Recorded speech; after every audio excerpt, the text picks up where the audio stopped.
Você já percebeu que muitas vezes, quando nós falamos demais sobre os nossos planos, as coisas elas simplesmente parecem não andar? E se eu te dissesse que o segredo dessa transformação está no silêncio? E agora vocês podem me perguntar, mas Clara, por que o silêncio é poderoso? Primeiro, ele mantém foco no processo e não na validação externa. Ele evita opiniões desnecessárias e, para quem acredita, até mesmo aquela energia negativa. E por fim, o silêncio ele surpreende. Os resultados eles falam muito mais do que somente as promessas. E eu sei como é difícil enfrentar o caos e as expectativas externas, mas acredite, a transformação verdadeira ela vai acontecer quando você se isolar do barulho, do ruído e focar no seu próprio crescimento. As coisas elas realmente começaram a mudar na minha vida quando eu mudei a minha estratégia de planejamento.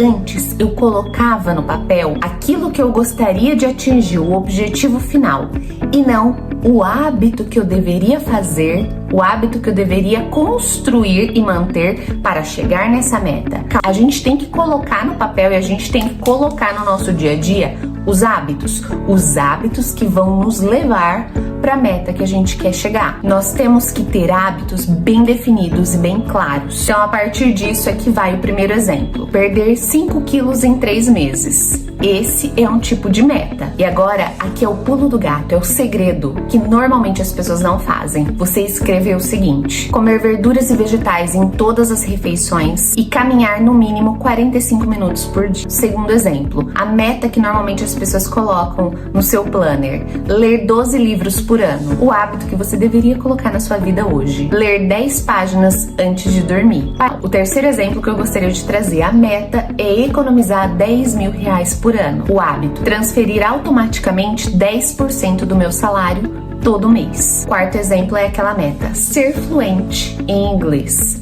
O hábito: praticar 15 minutos do idioma por dia, mais assistir séries e ouvir músicas com o idioma que eu quero tanto aprender. E por último, muitas pessoas querem chegar nessa meta, que é acordar mais cedo e, consequentemente, ser mais produtivo. Essa é a meta, que acaba ela sendo jogada nessa agenda, nesse planner, e a gente não consegue entender o que deve fazer ao certo. Ao invés de você colocar essa meta no seu planner, coloque dormir sempre no mesmo horário, de preferência até as 9 da noite, e deixar o celular longe da cama. O grande segredo aqui é entender que se você constrói hábitos sólidos, as metas elas vão acontecer naturalmente. E eu posso te dizer que nos últimos 6 meses, fazendo os hábitos mais básicos que eu precisava fazer, eu aprendi a valorizar o processo interno e criar uma rotina que me fortalecia, que me fazia uma pessoa melhor naquilo que eu precisava ser. Cada pequeno hábito, desde a leitura matinal até a organização noturna da casa, foi se tornando um tijolinho de cada vez nessa construção do meu novo eu. E essa decisão de me comprometer a simplesmente fazer o básico, mas o básico bem feito, foi sim o primeiro passo para eu conseguir conquistar aquilo que eu queria.